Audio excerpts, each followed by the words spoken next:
আপনারা শান্ত থাকেন, আমাদের কাজগুলো পজিটিভ কাজে নেগেটিভ করবেন না।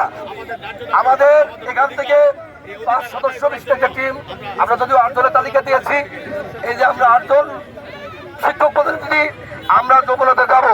আমাদের মাননীয় প্রধান উপদেষ্টার পিএস আমাদের ওখান থেকে আমাদের রিসিভ করবে ইনশাল্লাহ।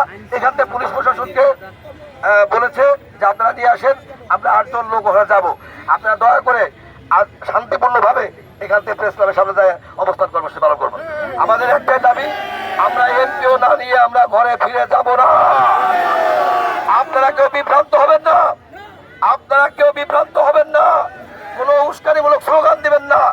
আমাদের দাবি ন্যায্য দাবি, এটা আমাদের অধিকার, এটা করোনা নয়। তবে প্রশাসনকে যদি আমরা সুন্দর করে বোঝাতে পারি, আমরা সরকারকে বোঝাতে পারি ঠিক মতো সুন্দর করে, ইনশাল্লাহ আজকে দিনের ভিতরে ইনশাল্লাহ এমপির ঘোষণা আসবে ইনশাল্লাহ।